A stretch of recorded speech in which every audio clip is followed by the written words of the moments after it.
Hello and welcome to everyone out there in the Actual Tech Media audience. Thanks so much for joining us on the webinar today. The topic is how NetApp builds cyber resiliency in key industries. We've got a great panel discussion lined up for you today. But before we get started, there's just a few things that you should know about the format of today's event. I want to start off just by introducing myself. My name is David Davis of Actual Tech Media. I'll be serving as the host for the event today. We always want these events to be educational. We know that so many of you out there in the IT industry are dealing with cyber threats, trying to build your cyber resiliency plans, and security is just a constant concern. So I know you have a lot of security challenges. We encourage your questions here on the webinar today. We have experts from NetApp standing by to answer those questions. We'll be doing a live Q&A session here at the end of the webinar. So keep your questions coming throughout. Many of you have already said hello and good afternoon from across the United States and around the world. We love to see that participation there out in the audience. But also don't forget about that questions box when you have a question on your mind about the presentation today and the topic. We also have a handout there in the handouts tab. It's a link at the top to get started with NetApp. If you have additional need for information during the event, I'm sure that you will. Click on that link right there, and that will take you to netapp.com. And there's just a ton of information, ton of different resources out there at netapp.com for additional information on the topic today. At the end of the webinar, I'll be announcing the winner of our Amazon $300 gift card prize. If you're watching this on demand, of course, or recorded, that drawing would have already occurred. The prize terms and conditions can be found there in the handouts tab. And then, as I mentioned, we encourage your questions, and to maybe further encourage some questions, we have a best question prize that we're running today for an additional Amazon $50 gift card. What that means is that you have to ask a question to be entered into that prize drawing, and we'll be reviewing those questions after the event, selecting what we think is the best question and contacting the prize winner then. Of course, you must still meet the Actual Tech Media prize policy, which is there in your handouts tab. And with that, I'm excited to introduce you to today's expert panel from NetApp. Welcome to Jason Blazel, Principal Marketing Strategist for Cyber Resilience, Peter Dean, Global Vertical Lead for Financial Services Industry, Michael Johnson, Principal Technologist for EDA, Russ Sagert, Global Vertical Lead for Manufacturing, and Brian O'Mahony, Global Healthcare EHR Practice Manager. Now, before I hand it off to Jason, we've got a poll question for you out there in the audience.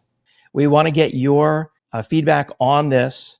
What is your cloud strategy in calendar 2023? Is it proof of strategy started or will be started? Basic levels of integration and application migration, a significant number of business processes evaluated and integrated, or an advanced level of cloud utilization. So what's your cloud strategy this year? What's your plan? We want to get your feedback on this. I will share the results of this poll here with you in just a moment. And then we'll hand it off to the NetApp panel. All right. Thank you to everyone who responded to the poll. Let's get just a few more responses here on the poll. All right. Thank you to everyone who responded there. Let me share the results with you. And it looks like 44% said basic levels of integration and application migration. That's their strategy in calendar 2023 when it comes to cloud, followed by roughly a tie between starting a strategy and a significant number of business processes evaluated and integrated into the cloud. All right, excellent feedback. We'll have a couple more poll questions coming at you during the Q&A session. But with that, it's now time to hand it off to the NetApp panel discussion. Take it away, Jason. Thanks, David.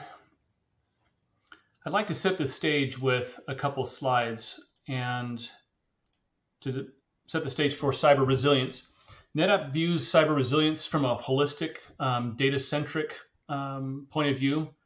And what that means is if you consider what the most valuable asset is for any organization, it's typically your data. In fact, it's estimated that data, the value of data, will exceed $280 billion by 2025. In fact, data has been described as this century's oil. And so the value of it is increasing exponentially, but it's also one of the most vulnerable pieces of information, or the most vulnerable assets that we have within our organizations. And so protecting that data becomes a real challenge and a real priority for any organization. Now, how do you protect what's most valuable to you, where you really focus about that? And I've spent 5 years in the auto industry, and so I like using these analogies. If you consider what's most valuable within an automobile, it's the occupants. And so automobile designers focus their safety and security technologies around the occupants, whether that be seat belts or airbags, side impact beams, even anti-lock brakes are part of that design in order to minimize the damage of the things that are most precious, which are the occupants. And so designing a solution around protection and security of your data should have similar principles.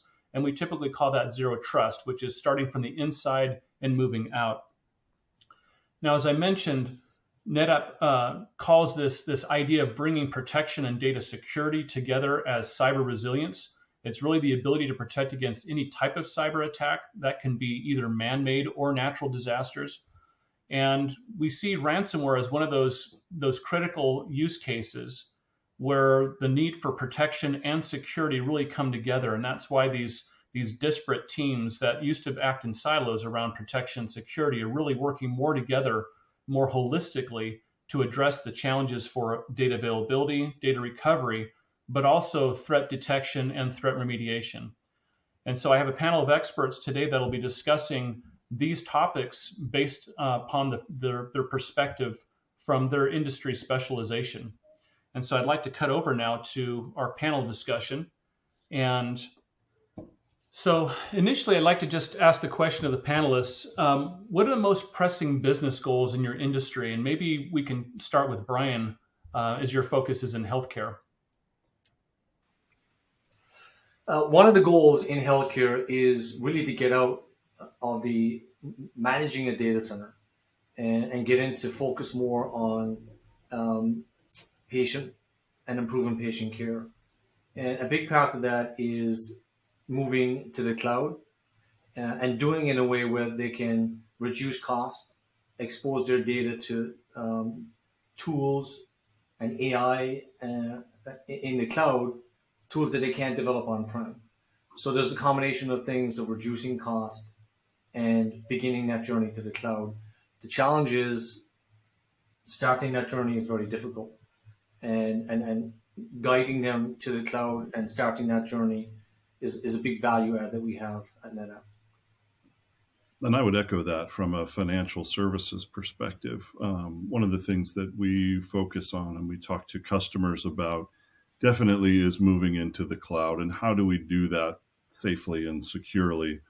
But also in the financial world, sometimes that movement happens a little bit slower. And so the mainframes of old are still in existence, and the on-prem work still occurs. And so we have conversations around how do we create the best customer service. So when we talk about what's the most pressing business goal right now is new customer, growing wallet share. How do we help our customers have the best customer experience for the clients that they have? And so it is that frictionless experience, right? It's that balance of how do we make things happen quicker for the customer, easier, but balancing it with that safety and security. So we're ensuring that we're keeping the data or the passengers in the car, as you referenced, safe along the way. Yeah, I think semiconductors can be characterized as, the collaboration of chip development amongst many different companies when it comes to in the form of shared IP, that design intellectual property that makes up a chip, whether that's an ARM processor or some memory core, or maybe an encryption algorithm that goes into a device. But there's a supply chain, not only just from the IP, but actually the supply chain that's associated with the manufacturing and distribution of devices. And there's a lot of challenges around security and those semiconductor devices, particularly when you start to look at those devices landing in, IoT devices, automotive devices, drones, server systems that are running in data centers, running financial or medical devices, right? So the challenges of both designing it so that you design in security to the chip today, but just because a semiconductor device is secure today doesn't mean that it's necessarily resilient from a threat 10 years from now, because a car will be around 10 years from now. And then, of course, there's the software stack in there. So there's a number of trends both around, the supply chain of that, the AI models that go into a lot of the development, but also about how semiconductor teams collaborate and the movement to cloud so that they can build these bigger devices in time, securely and such. So the semiconductor space is quite complex when you really look at the full breadth of that market space. Yeah, so representing industrial manufacturing is maybe a little bit different than the rest of my colleagues. We're talking about, in this case, it's automotive manufacturing, it's food and beverage, it's going to be pharmaceuticals, it could be oil and gas. So discrete manufacturing, production manufacturing, a little bit different. Probably characterized maybe as being maybe less, adapting to cloud currently. They're on the way to it. You hear terms like OT/IT convergence, Industry 4.0, all these initiatives around why cloud connectivity matters. If I'm looking at an enterprise level, trying to get the most out of my plants, I do want to compare, one plant to another. I want to share information with, external vendors and partners. The efficiencies around that can all be enabled through cloud. And I think everybody's really trying to adapt these new standards. But for a lot of industrial manufacturing, this is kind of new. So they have a lot of, concerns around, well, I've never been connected to the internet before. How do I go about doing that? Do I have the right internal skill sets? Who can I leverage in order to help me through this change management? So a lot of it is around, they know they have to. There's all sorts of advancements and processes, benefits that have been recognized across multiple industries, but it's how do you go about doing that? Now, our data is a little bit different. It doesn't matter whether or not somebody steals my vibration data or temperature or pressure. The things that are very, very important, though, is the IP addresses associated to all of the equipment on my production lines. Now, if that gets compromised, then you have that threat of, somebody coming in and affecting my operations, external control. And so it's not so much the data protection, it's really around the threat of disruption of service. And so we have a slightly different perspective in manufacturing, but cyber resiliency and identification is still equally important. So thanks, Russ. And for the rest of the team, you've addressed some of this this next question I have for you, but if you haven't fully addressed it, I'm curious as to your perspectives on this. So what are some of the most pressing concerns now? So we've talked about some of the important goals. What are some of the most pressing concerns that are facing your industry today? And maybe, Peter, we can start the rotation a little bit differently and start with you. Yeah, great. With financial services, I think one of the biggest, in addition to cyber threats, I read an article the other day. One of the largest payment providers, they handle about 71,000 cyber threats a day, and how do you navigate through that? So the bad guys are continuing to be more advanced and try and outpace the skill sets in house, and how we can help to combat that. But other concerns are that on top of what we are seeing from bad actors, we have good guys in terms of increased regulation, right? So we have oversight that we have to also respond to regulation, both in the U.S. As well as in the EU, and things like the GDPR or DORA that's coming along the path of how do we ensure and prove that we are keeping consumer data safe? How are we keeping trading data safe? Transaction data, so on and so forth. So the increased regulation, the cyber threats for sure, and knowing your data. Data, we just continue to get more and more, and knowing where it is, knowing what it is, and what are you going to do with that, whether that's for onboarding, future marketing, for risk assessments, things of that nature, knowing where your data is, and then all of that packaged into sustainability. How do we continue to do what's right, and not only knowing that data, but protecting it and using it in a way that is sustainable going forward? Yeah, thanks, Peter. Michael, anything different about EDA space that you see as potential risks? Yeah, if I narrow down the overall semiconductor space to the design of semiconductor devices, and let's just focus on that aspect. Moore's law continues to expand. It's actually accelerating in many ways as the transistor sizes are getting smaller from 7 to 5 to 3 nanometer.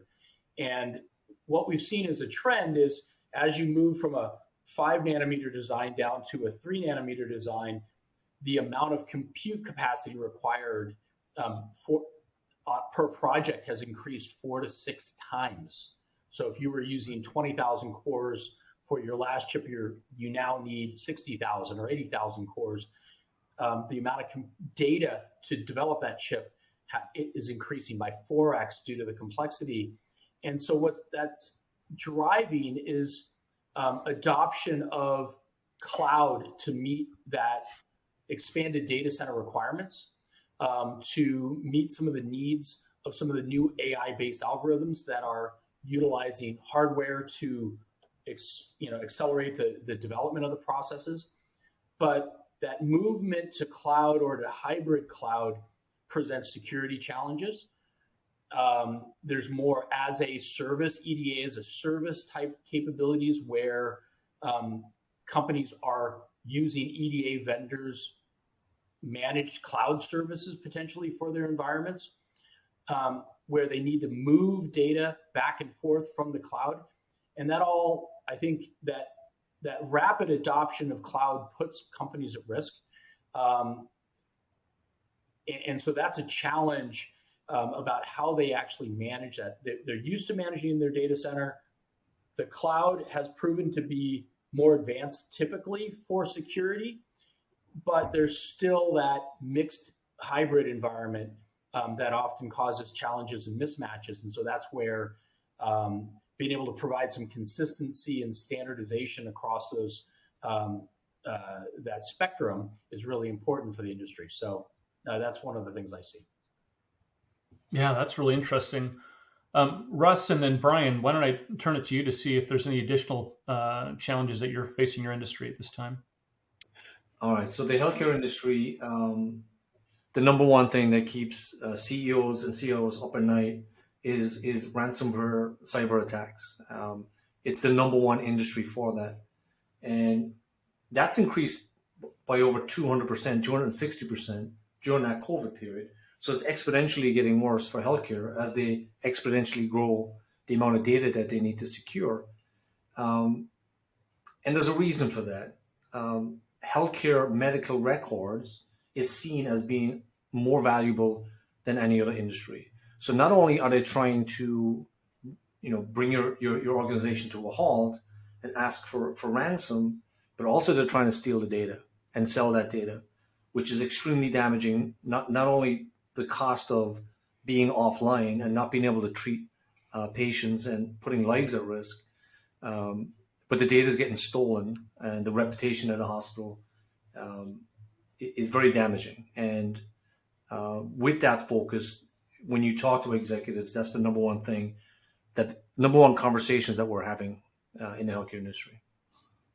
Yeah, with industrial manufacturing, it's one of the other big challenges that we have is that most big, things like petrochemical plants, very large scale manufacturing environments aren't necessarily found in a major city. They don't have, ease of access to high bandwidth, low latency, or even cost effective bandwidth. So a lot of what we tend to find is that inside the plant, of course, we're deploying 5G networks. There is a lot of internal localized bandwidth that we can do, and that has its own security threats itself. But then it's around, well, what is available to my particular geography, to my particular plant? Because you have to start getting in, communications now with different telco providers. It is really around what type of service, what type of expertise do they have within cybersecurity in my particular location. So again, when you take a look at, like the oil and gas industry or food and beverage, a lot of these locations are very, very isolated. So we have a lot of questions, which involves, again, not a local skill set that I have in my company, but I have to really rely on external vendors and providers to give me expert opinions as to what's available, how am I going to protect myself, what is available to me at what particular time, at what particular cost.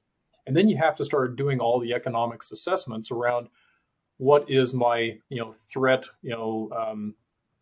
as far as the magnitude of it. If I have a disruption of service, am I going to just lose X amount of units? How long does it take for me to actually restart my particular plant? Very, very different if I'm a bottling company versus a petrochemical plant. An outage, a forced outage through cybersecurity, in some cases might take me days or weeks to recover from, tens of millions of dollars. So again, it's not necessarily the loss of data, but the disruption to service, and in different locations in different industries, can have monumental impact.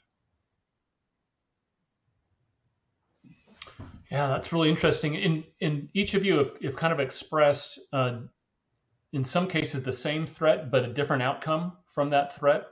And obviously, as we're looking to respond to these threats, we can either take a conservative approach to make sure we kind of get it right, or we can take a more aggressive approach. And so I'm curious to get your perspective on what's the risk to your industry by moving either too quickly or too slowly to respond to some of the threats that you've introduced. So Michael, why don't we start with EDA this time? Yeah, so I kind of highlighted the drive and need for cloud, and more as a service type solutions. And so one of the things that we're starting to see is this ability to take the most valuable asset of a semiconductor company, their IP, their designs, and move it into somebody else's managed cloud or some other sort of environment like that. And we're starting to bounce around this idea of data owners and data users. So do I have the ability to take maybe the service level agreement or the NDA associated with how the as a service security is set up, and how do I as a data owner validate that there's no security drift going on? How do I manage who has access to the data when it's outside of my data center, outside of my managed infrastructure? And so those provide some risks. Or when I'm done with that service, how do I reclaim the data I own so that it doesn't stay in that other data center or in that partner's environment? And the NDA covers those things, but the NDA can't enforce it, can't provide visibility to it. And I think what we're going to start to see is a larger drive for providing tools that enable us to manage and own our data, even if it's in other places, as the need, for being able to go to cloud or as a service type solutions present themselves to drive business value for the semiconductor industry. Do you find that the semiconductor industry is maybe has been a slow adoption to cloud, or you're kind of moving slowly into these new areas, or do you find that they're seeing opportunity, they want to move more quickly? Actually, what we've seen is it has felt slow over the last 5 years. In the last 18 months, we've seen the acceleration across the entire industry, big and small, adopting cloud. And again, a lot of that is driven by the shrinking transistor sizes that are, and supply chain problems that we had coming out of the 2020 pandemic, where you couldn't build a data center fast enough, and so you had no choice but to start looking at cloud. The other thing is, I do believe that, and I think the industry used to believe that security was the biggest reason for not adopting cloud, and now it's probably a distant third. The belief is the cloud can and probably is more secure than your own data center, because the cloud has far more resources and capabilities there. But there's still a little challenge. And so that's where moving too fast puts you at risk, but not moving fast enough puts your business at risk for not meeting your business goals. So a lot of that has to do with security. Yeah, thank you. Peter, what about you? I mean, financial services I typically think of as being fairly conservative. What's the response from your perspective on moving too fast, moving too slow? Yeah, no, that's an accurate statement of financial services tends to be a little more conservative, maybe a little slower moving at points in time. And, when we talk about financial services, we're talking about banks, we're talking about insurance companies, we're talking about securities, capital markets, investment banks, things of that nature as well. And depending on what area they focus on, as well as then the size, has a lot to do with whether they move too quickly or too slowly, right? It's the bigger the ship, the harder it is to change course, so to speak. And so we find that balance, but all we do is we have the conversation, right? The risk of moving too slow is competition outpaces us. We can't keep up with the changes in the market, the customers' changes, what their demands are adapting to and what they're moving to. And so if you're moving too slow, you're not keeping up, right? And then the latest and greatest or the shiniest or newest thing on the block is going to take over. And then so we miss out on maybe deploying some new technology that might make a difference. Now, but the flip side of that is moving too fast, right? Then there's the possibility that we may have missed the target, or we have to re-engineer something, or we moved and thought we solved the problem, but we left some gaps along the way. And so now we have to go back and retrofit or do something to fill in those gaps. And so, when we talk about moving to the cloud, I echo what Michael has said, where, we're seeing, the conversations that we have, folks are realizing that the issue was, we don't want to go to the cloud. We're not sure about it. That's going to be unsecure. Well, what we're finding is that actually the mainframes, the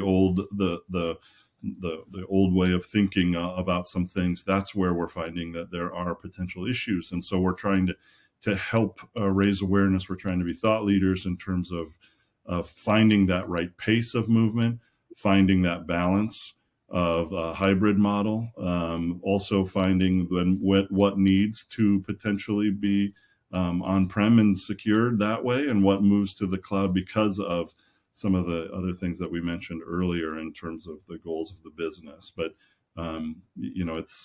it's always a moving target.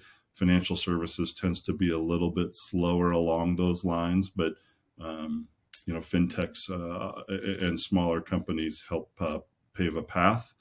And once we see something work, folks tend to follow.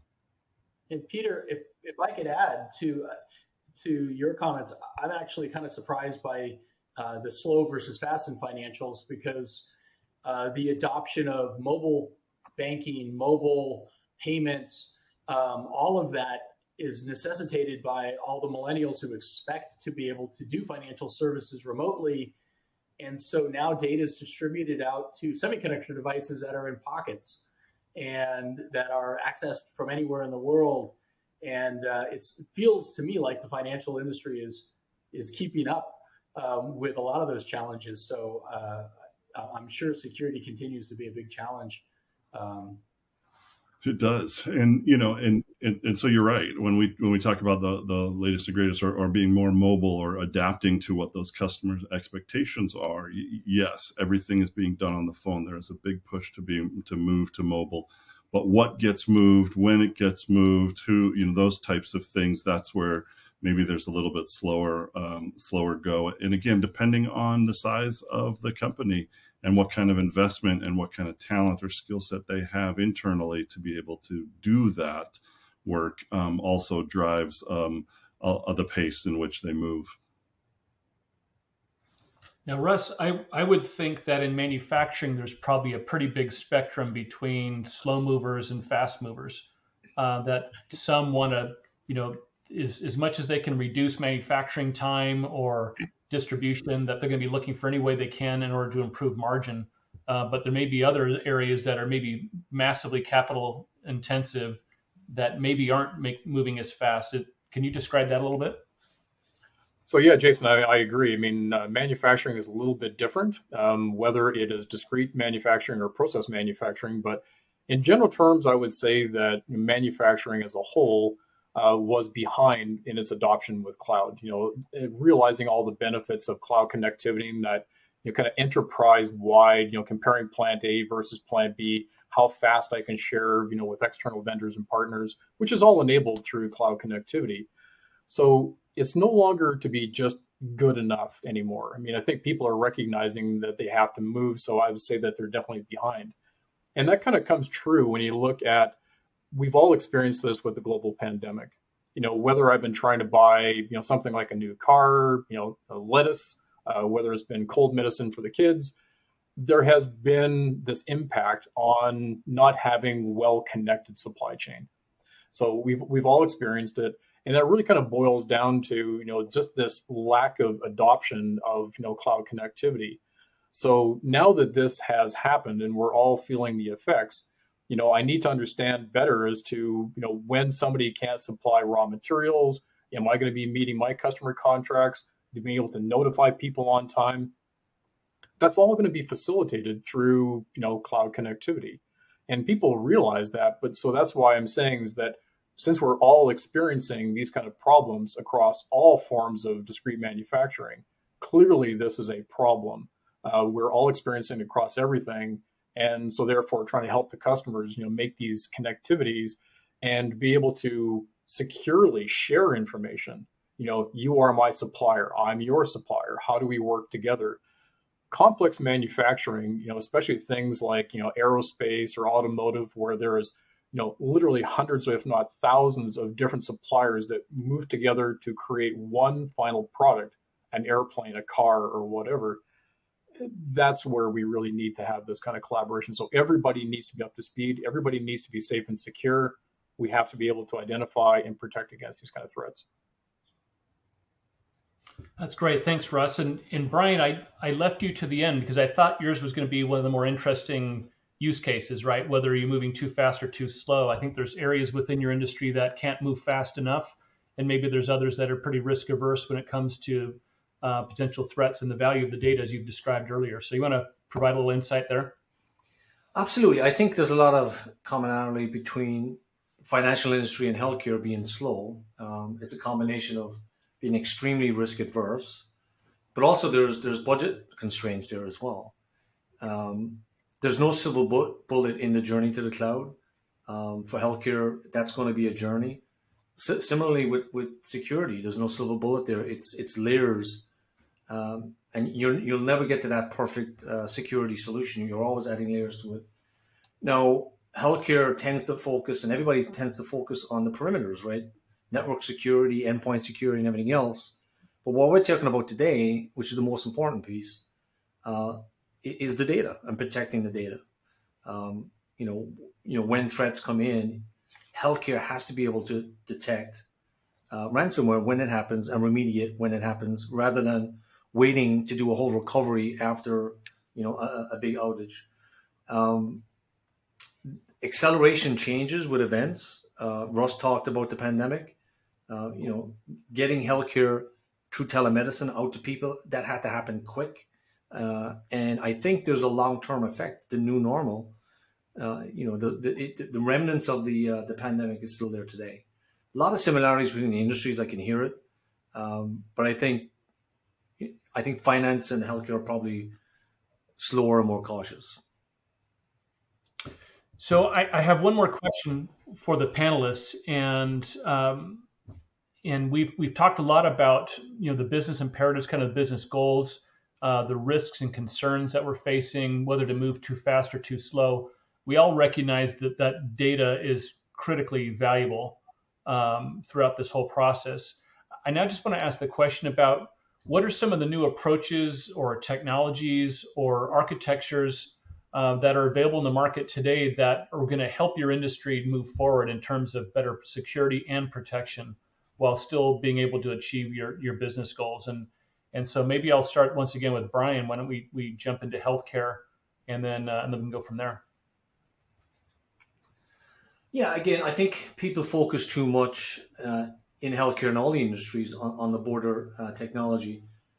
Focusing and enhancing your data and the protection of it is critical for any organization, and it's at the core. Our data is now more exposed than it's ever been. It's not good enough just to have it in your data center. It needs to be on mobile devices. We need to put data in the cloud. So it's becoming more and more challenging. So elevating how you manage your data and protect it using technology like AI and having a strategy with zero trust and building that from the center out is more critical today than it's ever been. Again, from the healthcare perspective, where the industry is under the most attack and the most risk, and lives depend on it. So readjusting a focus on healthcare, on addressing the protection of data is critical. Excellent. Peter, let's turn the time over to financial services. Are there any technologies or solutions or areas that you think are particularly interesting? Well, I don't know that when we talk about new, that we're leveraging what is out there. But I would echo what Brian was saying in terms of AI, operating machine learning at an enterprise-wide scale. Data intelligence, knowing your data, who owns the data, where is it located, and then the agility in those solutions to be able to react. I mean, when we talk about improving security and protection of the data, at the end of the day, it's got to remain confidential. There's got to be integrity of that data, and you've got to have it be available.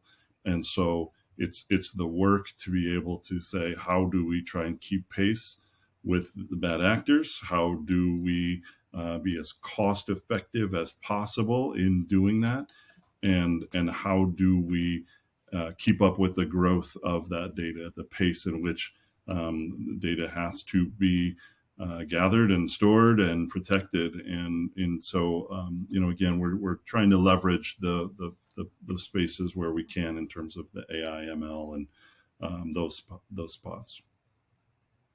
Awesome, thanks, Peter. Michael, your thoughts? So for the semiconductor, and if we focus again on the design side of things, but I think it applies also to the manufacturing of semiconductors, there is this drive to multi-site development that's been around for ages, but even more so to cloud.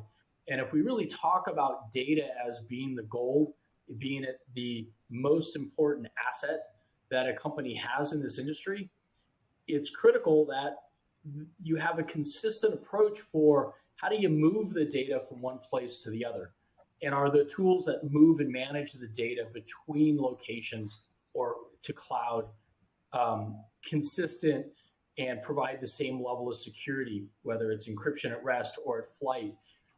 Then, of course, as you start to get into things like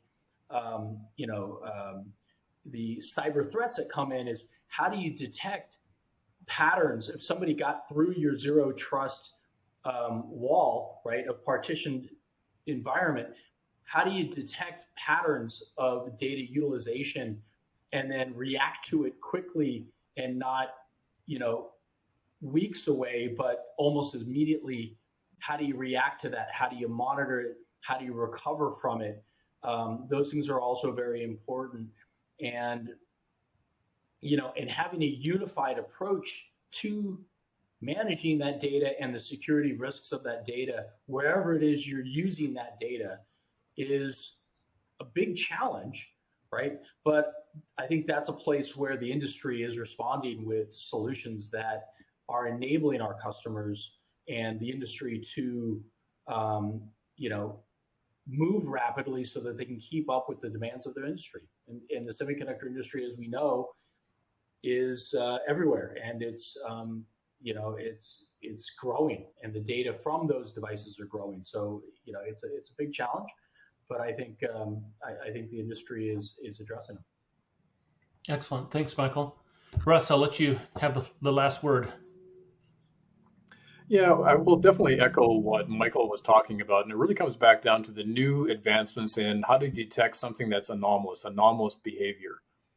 Because in manufacturing, there is a very, very consistent collection of information. How the IoT sensor information goes into my, data historians, how MES systems respond, what we have in our ERP systems. When your production lines are moving in a consistent manner, data collection and therefore the aggregation and all the analytics associated to it behave in very, very regular patterns.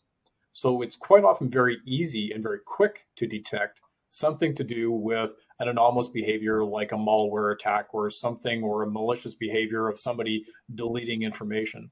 So I would say that it's the technology around the AI identification of abnormal behavior, the ability to rapidly respond, having something that is in close, easy access to be able to recover from such disruptions of service. That part, I think, is really what is advancing. It's also making people feel a lot more comfortable about actually making these kind of connectivity services, because abnormal or disruptive behavior is easy to detect. It is easier to recover from. And therefore minimizing my downtime in production. Great. So thank you, Russ. And Brian, Peter, Michael, really appreciate all your insights on this panel. For those of you who are interested in learning about how NetApp can address cyber resilience solutions, I'd encourage you to go to netapp.com and look for our cyber resilience solution area. There's lots of information on how NetApp can help address many of the challenges that we've discussed today. With that, I'm going to turn the time over to David, who will be facilitating our live Q&A. All right, excellent discussion. I learned a lot. I know the audience did as well. It's now time for live Q&A. I'm going to bring back our panelists here, and let's go ahead and kick off our Q&A with a poll question. The question on the screen says, what are the most pressing concerns facing your industry? And this is a multi-select question. Feel free to select more than one if you have more than one. And while you respond to that poll, we'll start taking your questions here. Thank you to everyone who's responded, posted a question already. If you have a question, now's the time to get it in. I'm gonna go ahead and start with this first question here. I see they're asking, what is NetApp's approach to backup and disaster recovery? What does NetApp offer? Jason, you want to take that? Yeah, I'd be happy to. Just making sure you can all hear me. Yes, sir, I do. Perfect. So NetApp's approach to backup and DR, we leverage a foundational technology that we developed almost 30 years ago, which is a storage snapshot. And what's awesome about the snapshot is that there's no data movement. So when a snapshot is taken, it's really just creating a copy of the pointers to the original data on the array. And that anytime the data starts to deviate from that, then new data is written to another part of disk, and the snapshot pointers remain as they are, which dramatically improves the copy creation as well as the restore operation, because there is no data movement.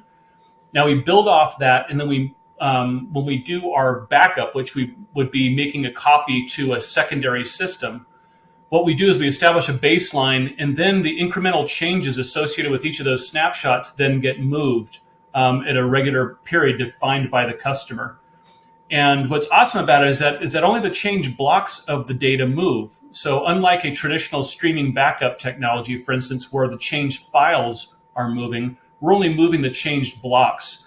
And additionally, what happens is that because the data, when it lands on a NetApp storage system, is automatically deduplicated and compressed, the data remains deduplicated and compressed as it moves from one ONTAP system to another, or to an object storage device using the native replication technology built within the storage.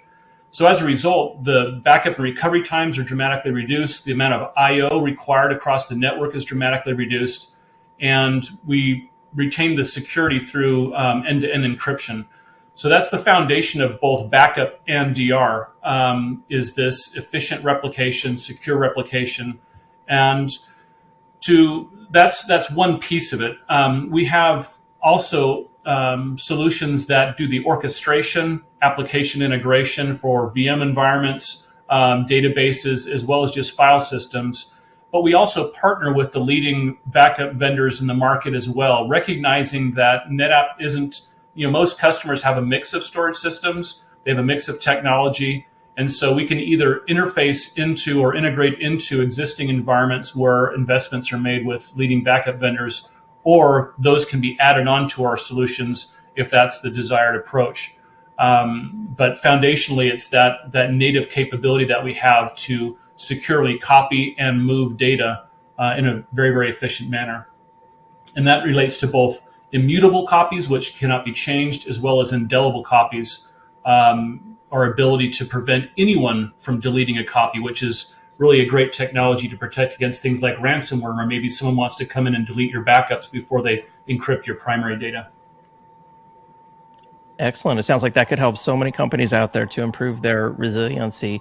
And speaking of the poll, cyber threats came in as the number one most popular concern, biggest concern out there facing industries of all shapes and sizes. 69% said cyber threats. If you're one of the 16% of the folks out there who said other, your concern wasn't listed, drop a question about that in the questions pane. We do want to get your feedback. We want to hear about your concerns here. Jason, what do you think about cyber threats leading the response here when it comes to the most pressing concerns? Yeah, I think that's consistent with the research that we see. Allianz did a research study, and they found that the majority of CEOs stayed awake at night because of cyber threats. So things like ransomware are just top of mind right now because they're so pervasive. And I think Peter spoke to that about that one financial services company who deals with 71,000 attacks a day. I mean, that's really, really nuts. So having great detection and protection is critical. Absolutely. Let me move on now to the next poll question and last poll question for the event today. The question on the screen is, what are your team's top day-to-day challenges in managing security risk?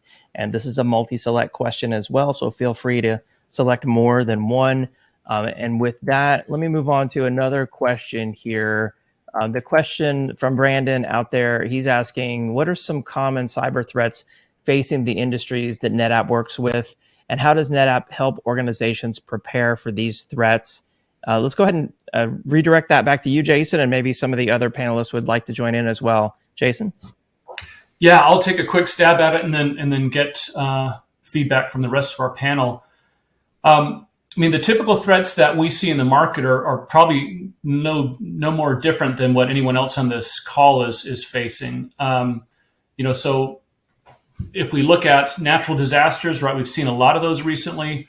Those are common threats that we see, and we bundle these types of scenarios into cyber resilience, right? Anything that threatens the data that help us operate our business. So natural disasters are part of that. Human error is another part of that. Insider threats, sadly, is another threat, and then of course the pervasive malware, ransomware attacks, which has just become such a massive, awful business. So we see those as attacking organizations of all sizes. And so we really invest heavily to ensure that we're able to help our customers, address those threats effectively. Well, let's move on to MJ. Michael, what's your take on this? Well, I think what's very clear is that the more valuable the IP that a company has, the higher number of cyber attacks that they see. And then obviously in the semiconductor industry, there's a huge opportunity to steal IP, get into the supply chain of semiconductors, and to find opportunities to embed maybe some malware or some backdoor capabilities in semiconductor devices. And as more and more IP is shared, intellectual property is shared between companies like ARM or Synopsys that are providing pre-designed chip components, there's an opportunity that could be modified and a backdoor created, or in the supply chain being able to swap out parts and cause problems, and then those end up in things like cars and electronic devices and phones and other things like that. And we've seen that even in things like communication towers, right? And there's some risks there. So being able to secure your enterprise is not just about controlling your design environment or your manufacturing process. It's as much about the supply chain across the board, whether it's the design IP that goes into the device itself, the software that drives that component, or the distribution of those blocks. And so I think cyber takes on lots of different concern areas across the industry, and it's a big challenge. Excellent. And what about you, Peter?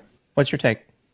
Yeah, financial services is along those same lines, right? I mean, it is critical for financial services to have that early catch, right? So we talk a lot about protection and detection, right? So how do we help to identify, set up an organization to be able to say, we understand and we manage our risk in a way that affects not only our systems, but the assets, the data, our people, and the capabilities that we have, but then to be able to protect it, right? What are those safeguards that we have in place, or what holds the wall against those? And look, the bad actors get smarter. Attacks get more complex these days, and so what do we have in place to detect that when we know that the threat is there, an occurrence is happening? How do we detect that and respond to that, and then help folks recover if something were to happen? But so we do take that approach, when we talk about what's most pressing or what's happening in financial services today. We're not different. Ransomware is out there. It's getting stronger. There are people that make an awfully good living trying to develop the latest and greatest ways to knock down our walls. But then backup and recovery and business continuity and disaster recovery, that's critical as well as governance and compliance too. But ransomware continues to be on the forefront. Excellent. And Russ? Yeah, again, for manufacturing, it's a little bit different. I mean, the actual manufacturing processes itself, it's primarily around, watching out for denial of services, because again, it's not really people trying to steal the data, vibration, temperature, pressure, torque, that's not the key asset. It's really going to be more to do with the IP addresses of the physical devices on my production line, something that people can affect product quality, can shut down production lines, or just lock up all of your software in your system so that you can't be producing, and hold you as a denial of service. So that's kind of the main things that we work with. But to what other thing people have been mentioning already is that if it comes into product design, well, then there is definitely intellectual property associated to that. So if it's around the engineering, around the products that we're designing and interfacing with, then there is a lot more to do with protection of intellectual property.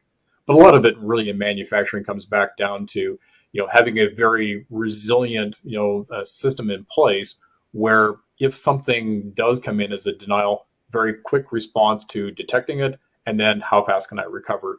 Got it. Okay. Well, thank you, Russ, and thank you everyone else here on the panel. I do want to share the results of this poll. The responses are now on your screen, and I think no surprise here, threat detection came in at 47%, the top day-to-day challenge in managing security risk. Jason, what do you think? Yeah, I think so. The majority of the cost, and I think some of our panelists talked about this, when customers deal with ransomware attacks or other types of outages, the majority of the cost is associated with the loss of productivity. All right, it's the downtime. And so the faster you can detect a threat, the less damage that you'll likely incur, which means that the less downtime you'll have to deal with. And so, depending upon the study, you see, threat detection can be 8 days to 200 days, right? Depending upon who does the research. So shrinking that down is critical. And NetApp has some great solutions there that we use AI and ML both on the system as well as in additional software that monitors the activity of the storage and the user activity accessing files. And so we can detect within a couple minutes potential threats and take action like blocking the user from accessing the storage or taking a snapshot recovery point automatically. So we have some technology that we think is really valuable. And like our backup and data protection area, we also partner with a number of vendors who take advantage of the native capabilities of our storage to then do analysis and threat detection and then work to identify that. So I think it's interesting that is the number one, but it doesn't surprise me. So I think that's really interesting. Excellent. Well, thank you to everyone who responded there to the polls. Let's see, moving on to our next question here. They're asking a rather long question here. To alleviate customers' concerns about connecting and adopting a cloud strategy, what can we do to help implement a robust and quick recovery plan? What about if a cyber recovery attack is inevitable? What does fast threat identification and recovery look like? Let's go ahead and start with you, Jason. What do you think about that one? Yeah, so I'll say this, that NetApp has really been a leader in developing solutions in the cloud. We took a very early strategic decision when cloud started to become popular to not try to compete with the large clouds, but rather to lean in and support and deliver our technology within those environments. And so as we continue to flesh out our technology, the goal is to have every endpoint where your data sits, if NetApp is controlling that, to look like every other endpoint and have the same characteristics of protection and security associated with that. And so as customers look to move to the cloud, we continue to help them feel confident that they can have the same level of security and protection. Now, what does that look like? Well, as I mentioned before, my previous response, NetApp is developing. We currently have in place solutions that leverage AI to do analysis. What kind of data do you have? Who has access? What are the permissions? How are they using that data? Are they accessing data that they normally don't access? Really trying to identify what might be potential insider threats or exposure to external audiences. And then we also have machine learning built into our storage that looks at things like data entropy. How is the file system behaving? Could this be slow-moving encryption that might be attacking a system? And then we take remediated action automatically in order to mitigate the threat, in order to allow for more rapid recovery. So I think those are what we would see as being solutions that would identify threats early, is to try to look at anomalies. And I think Michael talked about that as well as Russ, is looking at anomalous behavior as ML is able to learn what normal behavior looks like, identifying what anomalous behavior then allows us to take more swift action. Excellent. All right. Well, I'm afraid this is all the time we have in today's webinar time slot. I've learned a lot. I know the audience did as well. There's just so much to know about this. There's so many challenges the companies are facing, obviously, based on the results and the responses we got from the polls and the excellent questions. So again, I want to take a moment to thank our panel, Jason, Peter, Michael, Russ, and Brian. A great discussion today. And of course, a big thank you to NetApp for supporting us on the event today. And I encourage everyone to visit netapp.com for additional information. There's a link right there in your handouts tab to get started with NetApp. I hope everyone enjoyed the event. And again, thank you for joining us on the webinar. Before we go, I do want to announce the winner of our Amazon $300 gift card prize. Let's see. This one is going out to Brandon Holbrook. Brandon Holbrook, congratulations. We'll reach out to you to deliver your prize. Thank you to everyone who joined us on the webinar today. We'll see you next time, and have a great day. Bye-bye.